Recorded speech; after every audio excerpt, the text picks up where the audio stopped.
ভারতের সংস্কৃতিতে নদীগুলিকে দেবী রূপে পূজা করা হয়। ভারতে গঙ্গা, সরস্বতী, নর্মদার মতো বহু নদী রয়েছে যেগুলিকে মানুষ মা বলে মানেন। কিন্তু আজ আমরা আপনাকে এমন একটি নদীর কথা বলবো যাকে ভারতের পিতা বলা হয়। হ্যাঁ, ভারতের একমাত্র একটি নদী রয়েছে যাকে পুরুষ নদী তথা ভারতের পিতা বলা হয়। আমরা কথা বলছি ব্রহ্মপুত্র নদের কথা। ব্রহ্মপুত্র নদকে ঘিরে কিন্তু বহু পৌরাণিক কাহিনী প্রচলিত রয়েছে।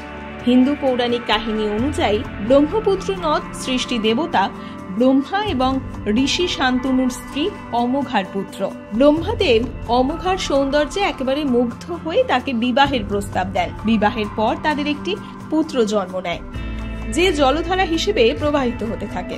ঋষি শান্তনু সেই পুত্রকে কৈলাস, গন্ধমাদন, জারধি ও সংবর্তক এই 4টি পর্বতের মধ্যে স্থাপন করেন। পরেই সেই পুত্র বড় হয়ে ব্রহ্মকুণ্ড নামে এক বিশাল হ্রদে পরিণত হয়। কালিকা পুরাণ অনুসারে বিষ্ণুর 10 অবতারের অন্যতম পরশুরাম তার কুঠার দিয়ে ব্রহ্মকুণ্ডের পার ভেঙে দেন, যার ফলে ব্রহ্মপুত্র নদের সৃষ্টি হয়। এরপর তিনি এই পবিত্র নদে স্নান করেন, যাতে তিনি নিজের মায়ের শিরোচ্ছেদ করার পাপ থেকে মুক্ত হতে পারেন।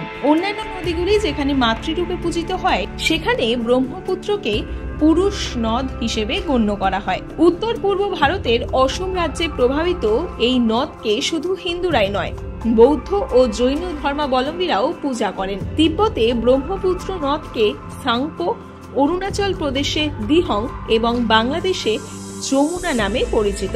ভারতের সবচেয়ে গভীর এবং প্রশস্ত এই নদের গভীরতা 140 মিটার। এটি কৈলাস পর্বতমালার চেমায়ুংটুং হিমবাহ থেকে উৎপন্ন হয়, যা মানস সরোবর হ্রদের কাছাকাছি অবস্থিত।